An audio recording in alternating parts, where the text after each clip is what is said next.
कुणबी प्रमाणपत्र रद्द झाल्यावरून मराठा आंदोलक मनोज जरांगेंनी संताप व्यक्त केलाय। मनोज जरांगेंनी पत्रकार परिषद घेत उपमुख्यमंत्री एकनाथ शिंदेंवरती जोरदार हल्लाबोल केला। मनोज जरांगेंनी आज पहिल्यांदाच एकनाथ शिंदेंवरती हल्लाबोल केलाय। एकनाथ शिंदे डबल गेम करत असल्याचा गंभीर आरोप जरांगेंनी केला।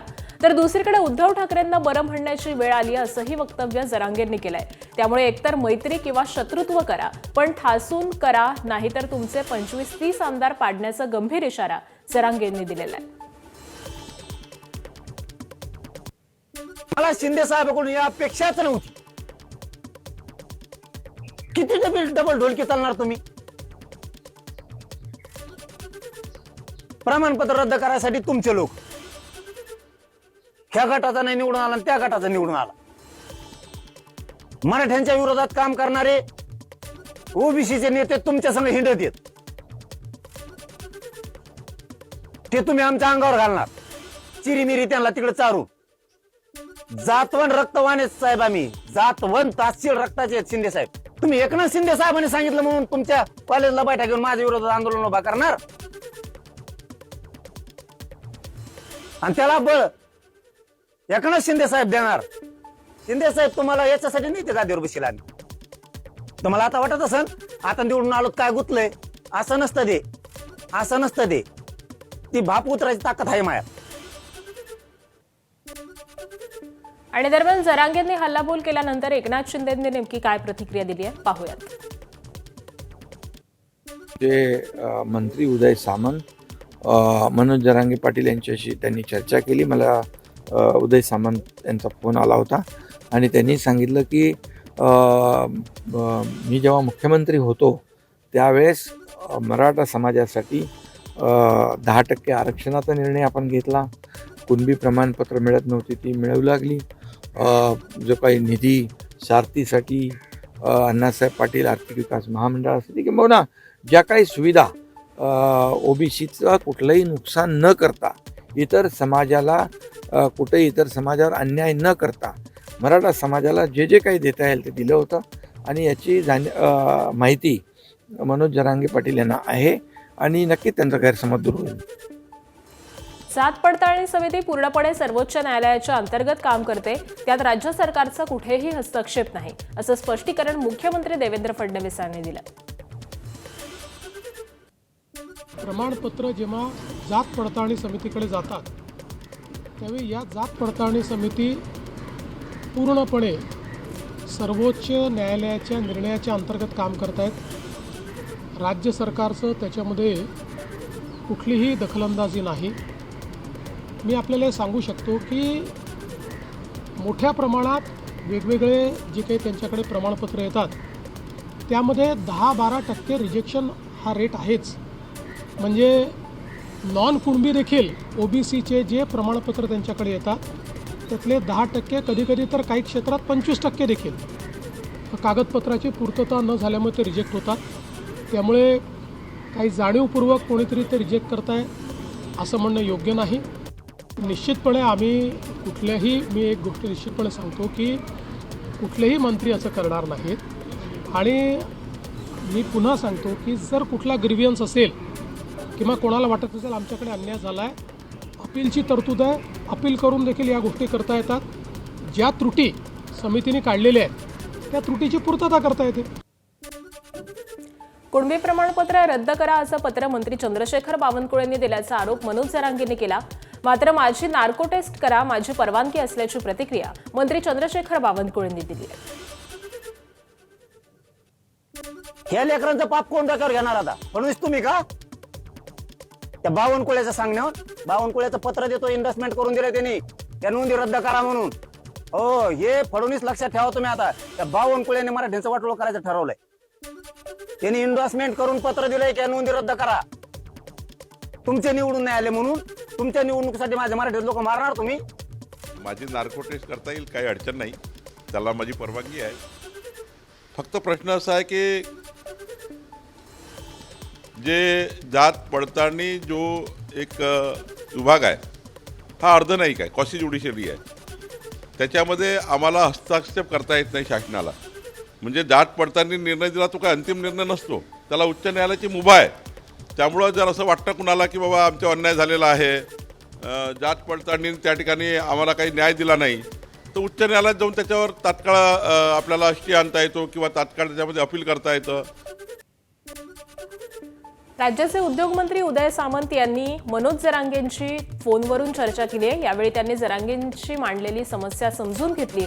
त्याचबरोबर त्याबाबत मुख्यमंत्री आणि उपमुख्यमंत्री यांच्याशी चर्चा करणार असल्याचंही त्यांनी सांगितलं.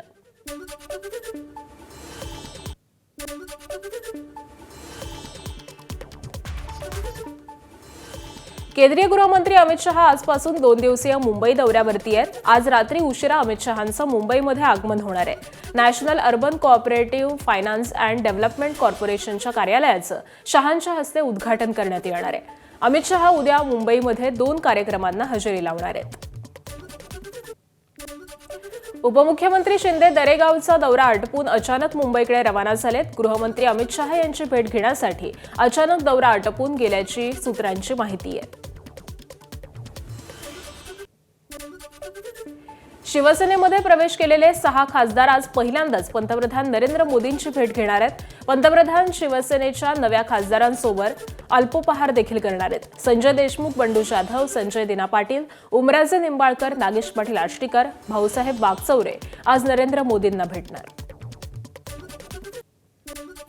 सातारा जिल्ह्यातील तापोळा इथल्या प्राथमिक आरोग्य केंद्राला उपमुख्यमंत्री एकनाथ शिंदे यांनी भेट देत आरोग्य सेवांची प्रत्यक्ष पाहणी केली. यावेळी त्यांनी रुग्णांना उपलब्ध करून दिल्या जाणाऱ्या वैद्यकीय सुविधा, औषधांचा साठा, डॉक्टर आणि कर्मचाऱ्यांची उपस्थिती, त्याचबरोबर आरोग्य केंद्रातील विविध विभागांची माहिती घेतली. सर्व औषधांची एक्सपायरी डेट देखील पाहिली. आरोग्य केंद्रामध्ये लाईटची सुविधा कमी प्रमाणामध्ये असल्यामुळे या ठिकाणी डीपी स्वतंत्र द्यावा याकरता सातारा जिल्ह्याचे पालकमंत्री शंभूराज देसाई यांना फोन लावून सूचना दिल्या.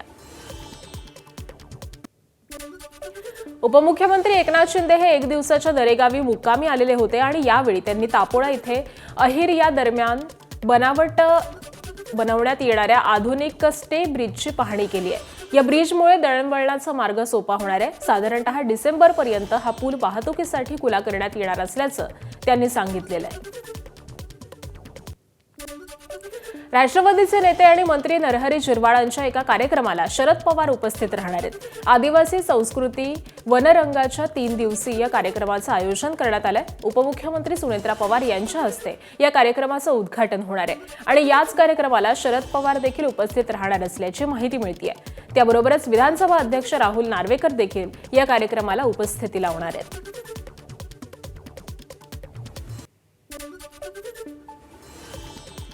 राज ठाकरे यांच्या भेटीसाठी आलेले कॉमनवेल्थ गेममधील गोल्ड मेडलिस्ट दिलीप गावित आणि कोच वैजनाथ काळे यांना 2 ते 2.5 तास तात्काळ दोघेही संतापले. 2 तासांचा वेळ पालटून गेल्यानंतर त्यांनी या घटनास्थळावरून काढता पाय घेतला. यावेळी मनसे पदाधिकाऱ्यांकडून त्यांची मनधरणी करण्याचा प्रयत्न केला.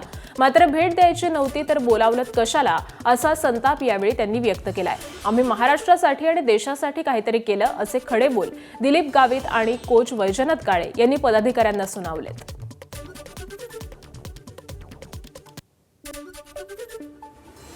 रायगड जिल्ह्याच्या पालकमंत्रीपदी भरत गोगावलेंची वर्णी लागणार असल्याचा दावा शिवसेनेचे आमदार महेंद्र थोरवेंनी केलाय. रायगडच्या पालकमंत्री पदाबाबत वरिष्ठ पातळीवरती मुख्यमंत्री देवेंद्र फडणवीस आणि दोन्ही उपमुख्यमंत्री यांनी एकत्रितपणे मंत्री भरत गोगावले यांच्या नावावरती शिक्कामोर्तब केल्याचं थोरवेंनी म्हटलंय.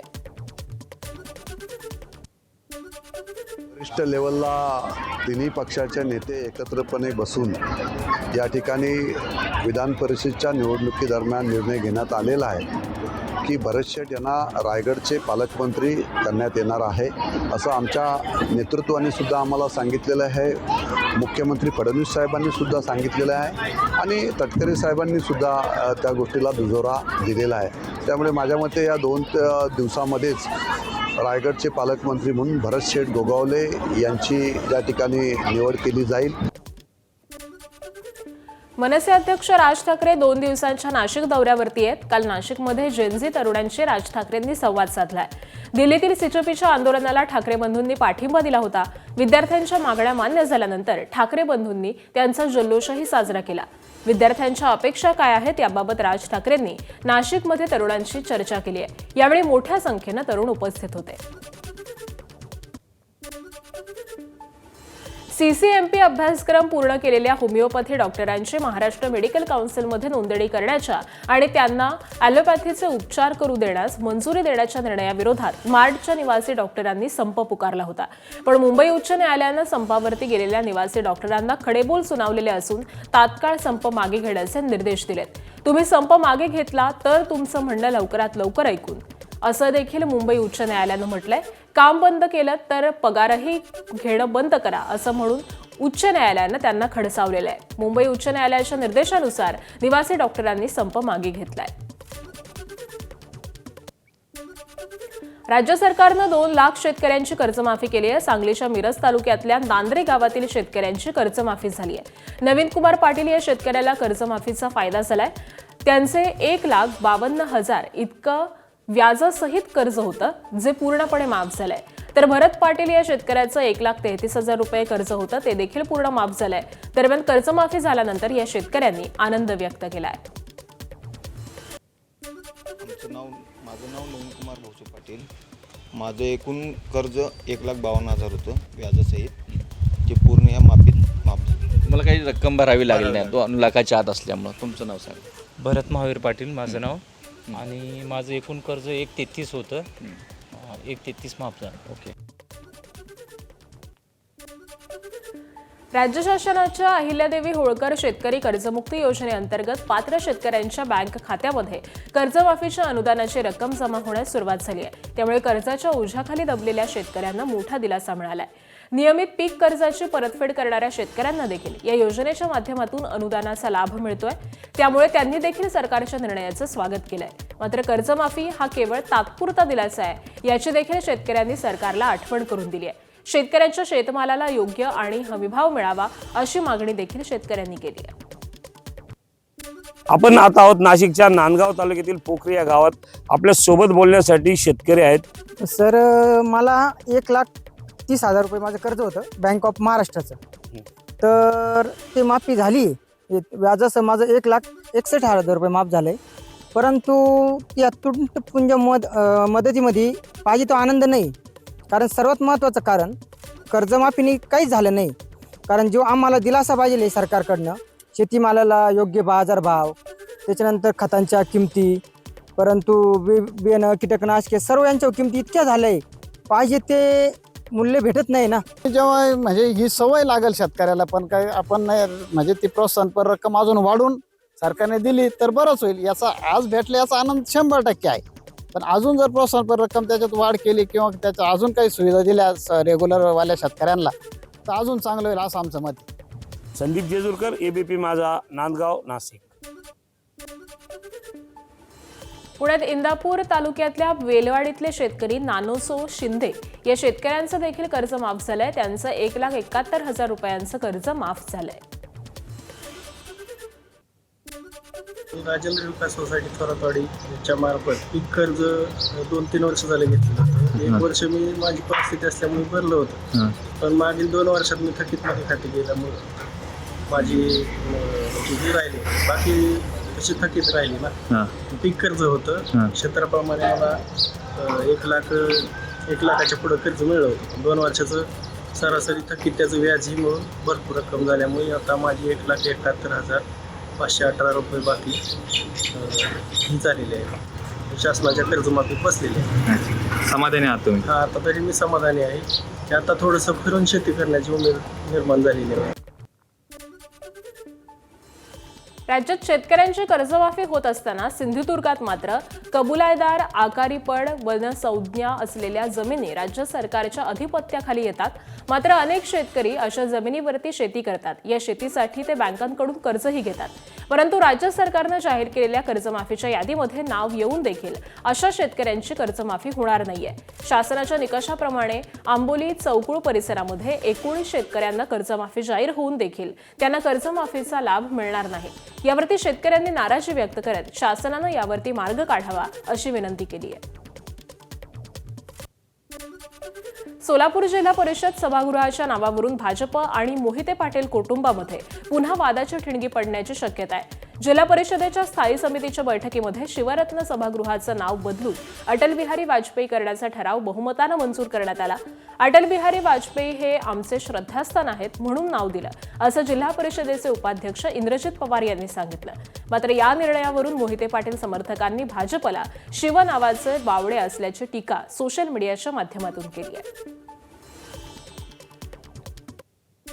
सभागृह शिवरत्न या नावाने होतं. त्या सभागृहाला भारतीय जनता पार्टीचे जिल्हा परिषद आहे आणि आमच्या सर्वोच्च नेत्याचं नाव त्या सभागृहाला द्यावं अशी इच्छा सर्वांचीच होती. त्याचा ठराव मी स्वतः मांडला आणि सर्वांनी मग तो ठराव मंजूर झाला. विधान परिषदेचे सभापती राम शिंदेंनी राळेगण सिद्धीमध्ये काल ज्येष्ठ समाजसेवक अण्णा हजारेंची भेट घेतली. गेल्या काही दिवसांपासून अण्णांची प्रकृती ठीक नव्हती, तेव्हा त्यांच्या तब्येतीची विचारपूस करण्यासाठी आपण ही भेट घेतल्याची शिंदेंनी माहिती दिली आहे.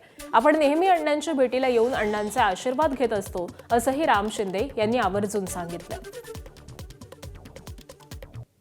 गेल्या 2-3 दिवसापासून तब्येत बिघडलेली होते आणि 3 दिवस जवळपास ॲडमिट होते आणि मी अहिल्यानगरवरून पुण्याकडे जात असताना मला ही गोष्ट समजली आणि म्हणून मी आज त्यांच्या भेटीला आलो आणि त्यांचे आशीर्वादही घेतले आणि निश्चित स्वरूपामध्ये मी नेहमी करता अण्णांच्या भेटीला येतो आणि ही सदिच्छा भेट होती. मुंबई महानगरपालिकेच्या जनसंपर्क विभागानं वृक्षारोपण करण्याच्या चित्रफितीवरती कुठलीही निवेदनं न काढता लाखो रुपयांची उधळपट्टी केल्याचा पालिकेच्या जनसंपर्क कार्यालयावरती आरोप केला जातोय. मुंबईकरांच्या करामधून जमा होणाऱ्या पैशांच्या उधळपट्टीवर स्थायी समितीमध्ये आक्षेप नोंदवण्यात आला. काँग्रेस गटनेते अशरफ आझमी, एमआयएमचे नगरसेवक जमीर कुरेशी, भाजप नगरसेवक प्रकाश दरेकर, गटनेते गणेश खणकर, काँग्रेस नगरसेविका ट्युलिप मिरांडा आणि मनसेचे नेते यशवंत किल्लेदार यांच्याकडून आक्षेप नोंदवण्यात आला.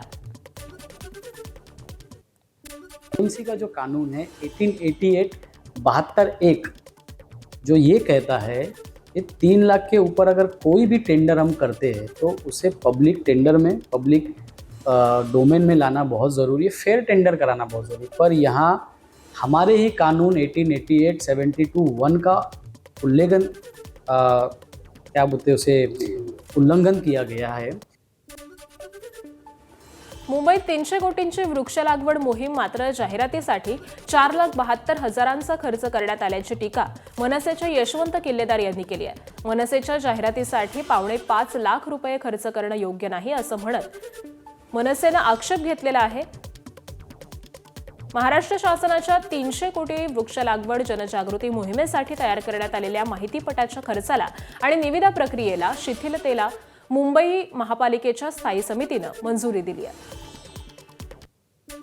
त्या प्रकल्पाची जाहिरात करण्यासाठी महानगरपालिकेने साधारण ₹5.25 लाख खर्च करावेत असा तो प्रस्ताव होता. तर मला वाटतं की एका 3 मिनिटाच्या चित्रफितीसाठी ₹5.25 लाख खर्च होणं हे काही योग्य नाही. मग त्यासाठी मग तुम्ही निविदा का नाही आणली? वसईमध्ये भटक्या कुत्र्यांचा धुमाकूळ पाहायला मिळतोय. वसई पश्चिम येथील धुरी कॉम्प्लेक्स परिसरामध्ये गेल्या 4 दिवसांपासून 5 ते 7 कुत्र्यांनी नागरिकांवरती हल्ला केलाय. सीसीटीव्हीमध्ये एका मुलीच्या मागे कुत्र्याचा कळप धावत असल्याचंही दिसून येत आहे. तर नागरिकांनी महानगरपालिकेकडे तातडीनं कारवाईची मागणी केली आहे. नांदेडमध्ये एक ट्रक रस्त्यावरून जात असताना अचानक मोठा खड्डा मध्यभागी पडला आणि ट्रक त्यामध्ये अडकल्याची घटना घडली आहे. नंदीग्राम सोसायटी परिसरातल्या या घटनेनं महापालिकेच्या कामाच्या दर्जावरती प्रश्न उपस्थित झालाय. हा रस्ता नुकताच बांधण्यात आल्याचं नागरिकांचं म्हणणं आहे. तर निकृष्ट दर्जाच्या कामामुळेच हा प्रकार घडलेला असून कंत्राटदारांना जबाबदार धरत कारवाई व्हावी अशी मागणी नागरिकांकडून करण्यात येते. गडचिरोलीमधील महत्त्वाचा समजल्या जाणाऱ्या राष्ट्रीय महामार्ग 353C या मार्गाचं काम गेली 6 वर्ष रखडलेलं असून या विरोधामध्ये आता जनता आक्रमक झाली आहे. रस्त्यावरती उतरत त्यांनी महामार्गाला श्रद्धांजली वाहत नागरिकांनी संताप व्यक्त केलाय. रस्ता नाही तर विकासही नाही अशी घोषणाबाजी करत प्रशासनाचा आणि कंत्राटदाराचा निषेध केलाय. रखडलेल्या मार्गामुळेच अपघात, धुळीचं साम्राज्य आणि जीवघेणा प्रवास नागरिकांच्या नशिबी आलेला असून महामार्गाचं काम तातडीनं पूर्ण करण्याची मागणी सध्या करण्यात आलेली असून प्रशासनानं तातडीनं लक्ष द्यावं अशी देखील मागणी आंदोलकांनी केली आहे. नाशिकच्या औरंगाबाद नाका ते द्वारका परिसरामध्ये अपघातांची मालिका सुरू आहे. नाशिक शहरातील उड्डाणपुलाखाली दुचाकी घसरण्याची घटना घडलेली असून नाशिक मुंबई महामार्गावरती बांधण्यात आलेल्या उड्डाणपुलाच्या खाली चिखल जमा होऊन निसरडा रस्ता तयार होत असल्यामुळे दुचाकी घसरून अपघाताच्या घटना घडत आहेत. द्वारका परिसरामध्ये वाहन घसरून एक दुचाकी चालक हा गंभीर जखमी देखील झालेला आहे. रायगडमधील मुंबई गोवा महामार्गावरती वडखळ जवळच्या वाहतूक कोंडी सोडवण्याकरता तयार करण्यात आलेल्या उड्डाणपुलाच्या स्लॅबचा भाग 2 दिवसांपूर्वी कोसळल्याची घटना समोर आली आहे. सद्यस्थितीमध्ये हा कोसळलेला स्लॅब बुजवण्यात आलेला असून या पुलावरून एकेरी वाहतूक सुरू आहे. कोसळलेल्या स्लॅबवरती सध्या खडी आणि सिमेंटचा मुलामा देण्यात आलेला असून यावर हिरवं कापड अंथरून त्यावरती एकेरी वाहतूक सुरू ठेवण्यात आली आहे. मात्र कोणतीही सुरक्षा यंत्रणा इथं ठेवण्यात आलेली नाही असा आरोप आहे. रायगडमधील कर्जत खोपोली महामार्गावरती 4 चाकी आणि दुचाकीचा अपघात झालाय. घटनेमध्ये एका तरुणीचा मृत्यू झालेला असून 1 जण जखमी झालाय. मार्गाच्या अर्धवट रखडलेल्या कामामुळे ही अपघात झाल्याची घटना घडली आहे. अपघातामध्ये मृत झालेल्या तरुणीचं नाव सोनाली असून अंबरनाथ इथे ती राहणारी आहे. ही तरुणी मोटारसायकलनं पळसदरी इथं जात होती आणि त्याचवेळी 4 चाकी त्याच्या दुचाकीला जोरदार धडक दिली आणि तिचा मृत्यू झालाय. अपघातातील जखमी तरुणावरती कर्जतमधल्या प्राथमिक आरोग्य केंद्रात सध्या उपचार सुरू आहेत. डॉक्टरांना मारहाण केल्याप्रकरणी अटकेत असलेल्या शिवसेना नगरसेवक रमेश म्हात्रेला जामीन मिळण्याची शक्यता आहे. कठोर अटी घालून रमेश म्हात्रेला जामीन मिळण्याची शक्यता आहे आणि याबाबत आज सकाळी मुंबई उच्च न्यायालयाचे प्रभारी मुख्य न्यायमूर्ती रवींद्र घुगे आणि न्यायमूर्ती गौतम अखंड हे सविस्तर आदेश देणार आहेत. मात्र आरोपपत्र दाखल होईपर्यंत राज्याबाहेर न जाण्याचे निर्देश कोर्टानं रमेश म्हात्रेला दिलेत. या प्रकरणाचा तपास जवळपास पूर्ण झालाय. येत्या 15 दिवसांमध्ये आरोपपत्र दाखल होण्याची शक्यता आहे. छत्रपती संभाजीनगरमधील एमआयएमचे नगरसेवक मतीन पटेल यांना नाशिक पोलिसांनी ताब्यात घेतलंय. टीसीएस प्रकरणातील आरोपी निदा खानला मदत केल्याचा आरोप मतीन पटेल यांच्यावरती ठेवण्यात आलेला असून याच प्रकरणामध्ये न्यायालयाच्या आदेशानुसार त्याच्या विरोधात अजामीनपात्र वॉरंट काढण्यात आलं होतं आणि त्यानंतर नाशिक पोलिसांनी ही कारवाई केली आहे. निदा खानला मदत केल्याप्रकरणी मतीन पटेल याची एसआयटी कडून यापूर्वी 3 वेळा चौकशी करण्यात आली होती. तर चौकशी दरम्यान त्याच्या मोबाईल फोनमधील डेटा देखील एसआयटी कडून जप्त करण्यात आला होता. नाशिक रोड न्यायालयामध्ये सुनावणी दरम्यान हजर न राहिल्यामुळे मतीन पटेल याच्या विरोधात अजामीनपात्र वॉरंट काढण्यात आलेलं होतं. आता नाशिक पोलिसांनी त्याला आज दुपारी न्यायालयामध्ये हजर केलं जाणार आहे अशी माहिती दिली आहे. सांगलीमधील टिंबर एरिया रमाई उद्यान समोर जागेच्या वादामधून हत्येची घटना घडली आहे. घटनेमध्ये पप्पू धुमाळ यांचा जागीच मृत्यू झालाय तर हल्लेखोर सचिन होळीकोट्टी जखमी झालेले आहेत. तसंच धुमाळ हा व्यक्ती देखील जखमी झालाय. मयत शशिकांत यांचं गोकुळनगर जवळच्या पंक्चर काढण्याचं दुकान आहे तर या दुकानाच्या जागेवरून जो वाद सुरू होता त्यामध्ये ही झटापट झाली आणि हल्लेखोर सचिनवरती धुमाळ यांनी लोखंडी रॉडनं हल्ला केला. तर चिडलेल्या सचिननं शशिकांत यांच्या डोक्यामध्ये थेट दगड घातला. या घटनेमध्ये शशिकांत यांचा मुलगा तेजसला देखील दुखापत झाली आहे. जालन्यामध्ये एसीबी कडून मोठी कारवाई करण्यात आली आहे. महात्मा ज्योतिबा फुले समाजकार्य महाविद्यालयातील प्राचार्य, अधीक्षक, लिपिक, शिपाई आणि ग्रंथपाल यांना 1.5 लाखांची लाच स्वीकारताना रंगेहात पकडण्यात आलाय. सेवानिवृत्त शिक्षकांना जेपीएफची रक्कम मिळवून देण्यासाठी लाच मागितल्याचं या कारवाईमध्ये स्पष्ट झालंय. संबंधित इसमाकडून आलेल्या तक्रारीची पडताळणी केल्यानंतर एसीबी कडून हा सापळा रचण्यात आला होता. पुणे विषारी दारू प्रकरणी राज्य गुन्हे अन्वेषण विभागानं मुख्य आरोपी दत्ता उर्फ भाऊ भिवराव लोंढेसह टोळीवरती मकोका लावलाय. मे महिन्यामध्ये हडपसर आणि दापोडी फुगेवाडी परिसरामध्ये विषारी दारू प्यायल्यामुळे 21 जणांचा मृत्यू झाला होता. सीआयडी कडून या प्रकरणाचा पुढील तपास सुरू आहे. विरार रेल्वे स्थानकाजवळच्या सोसायटी किराणा स्टोअर परिसरामध्ये काल संध्याकाळी 7च्या सुमारास हृदयाचा ठोका चुकवणारी घटना घडली आहे. दुसऱ्या मजल्यावरील गॅलरीमधून अवघं 1 वर्षांचं बाळ खाली पडून पहिल्या मजल्यावरच्या छतावरती अडकलं. रेल्वे स्थानकाच्या दिशेनं ये-जा करणाऱ्या नागरिकांनी वेळीच लक्ष केल्यामुळे मोठा अनर्थ टळलाय. तर घटनेची माहिती मिळताच परिसरामध्ये एकच गर्दी झाली. त्याचवेळी एका स्थानिक तरुणानं जीवाची पर्वा न करता पहिल्या मजल्यावरील खिडकीतून छतावरती चढून बाळाला सुखरूप खाली आणलं. त्याच्या धाडसाचं चिमुकल्याचा जीव वाचलेला आहे आणि त्यामुळे त्याचं कौतुक होत आहे. अंबरनाथमधील चिखलोली न्यायालय परिसरामध्ये एका व्यक्तीच्या अपहरणाचा प्रयत्न झालाय. आर्थिक व्यवहाराच्या कारणावरून 2 जणांनी संबंधित व्यक्तीला जबरदस्तीनं पकडून कारमध्ये बसवण्याचा प्रयत्न केला. यावेळी अपहरणासाठी आलेल्या दोघांनी संबंधित व्यक्तीला मारहाण देखील केली. न्यायालय परिसरामध्ये उपस्थित असलेल्या वकिलांनी तात्काळ मध्यस्थी करत हा अपहरणाचा प्रयत्न हाणून पाडला. मात्र मध्यस्थी करणाऱ्या एका वकिलाला देखील मारहाण करण्यात आली आहे. या संपूर्ण घटनेचा व्हिडिओ देखील समोर आलाय. नागपुरातील अल्पवयीन मुलीच्या अपहरण, मारहाण आणि लैंगिक अत्याचार प्रकरणातील आरोपी पोलिसांना तपासामध्ये सहकार्य करत नसल्याचं समोर आलंय. आरोपीला अटक करून 2 दिवस उलटले तरी देखील त्यानं अद्याप मोबाईलचा पासवर्ड पोलिसांना दिलेला नाही. या प्रकरणी संबंधित अनेक पुरावे या मोबाईलमध्ये असण्याची शक्यता आहे. त्यामुळे पोलिसांनी त्याच्या मोबाईलचा पासवर्ड मिळवण्यासाठी सायबर एक्सपर्टची मदत घेतली आहे. दरम्यान ज्या ठिकाणी आरोपीनं मुलीला डांबून ठेवलेलं होतं त्या ठिकाणावरून धारदार शस्त्र आणि इतरही आक्षेपार्ह वस्तू आढळून आल्यात. या सर्व वस्तूंची फॉरेन्सिक तपासणी केली जात असल्याची माहिती पोलिसांनी दिली आहे. सध्या सदर गुन्ह्यातील जो आरोपी आहे तो आम्हाला सहकार्य करत नाही आहे, मोबाईलचे पासवर्ड सांगत नाही आहे, व्यवस्थित कुठलीच माहिती देत नाही आहे आणि त्याच्यामुळे बऱ्याच अडचणींना आम्हाला समोर जावं लागत आहे. परंतु आम्ही सायबर एक्सपर्ट आणि फॉरेन्सिक टीम इतर सगळ्या टेक्निकल ज्या गोष्टी आहेत त्यांची आम्ही मदत घेत आहोत. पैठणमध्ये एका रात्रीत तब्बल 16 गाढवं चोरीला गेल्याची धक्कादायक घटना घडली आहे. माती, वाळू आणि बांधकाम साहित्य वाहून अनेक कुंभार कुटुंबाचा उदरनिर्वाह करणारी गाढवं अचानक गायब झाल्यामुळे या कुटुंबाच्या जगण्याचा प्रश्न निर्माण झालाय. एका गाढवाची किंमत 20 ते 50 हजार रुपये असल्यामुळे लाखोंचं नुकसान झालंय. सीसीटीव्हीत संशयित वाहनं कैद झालेली आहेत तर तरी चोरटे हे अद्यापही मोकाटच आहेत. राज्यामध्ये पवित्र पोर्टलद्वारे 30,000 शिक्षकांची भरती होणार आहे.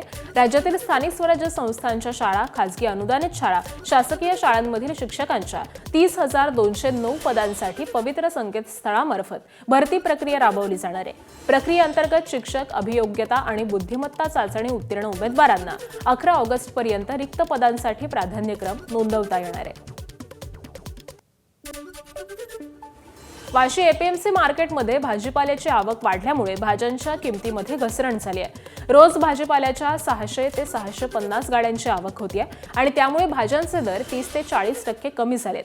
एपीएमसी मार्केटमध्ये घाऊक दर 20 ते 40 रुपयांच्या घरामध्ये आलेत. तर राज्यात समाधानकारक पाऊस पडत असल्यामुळे याचा मोठा फायदा भाजीपाला उत्पादनास झालाय. भाजीपाल्याला पोषक वातावरण असल्यामुळे येणाऱ्या दिवसामुळे भाजीपाल्याच्या किमतींमध्ये कमतरता होणार आहे आणि यामुळे श्रावण महिन्यामध्ये लोकांना याचा चांगलाच फायदा होईल. जवळजवळ 550-600 गाड्यांची आवक आहे. त्याच्यामध्ये एक 5-50 ट्रक आहेत. बाकी सगळ्या छोटे पिकअप आहेत, टेम्पो आहेत, छोट्या वाहनामधून माल आहे. वेलभाज्यांचे तर कडे आहेत. वाटाणा झाला, फरसबी झालं, भेंडी झालं, गवार झालं. हे सोडलं तर बाकी दर स्वस्त आहेत. कोथिंबीर 5 ते 6 रुपये. मुंबईतील दादर मंडईच्या डागडुजीचा प्रस्ताव स्थायी समितीमध्ये मंजूर झालाय. तर मंडईबाबत चर्चा करण्यासाठी लवकरच स्थायी समितीची विशेष बैठक होणार आहे. दादर मंडईच्या दुरावस्थेची गंभीर दखल घेत स्थायी समितीमध्ये मंडईचा प्रस्ताव मंजूर करण्यात आला. मुंबईतील सर्वच मंडईंसाठी स्वतंत्र धोरण आखण्याचे प्रशासनाला निर्देश देण्यात आले.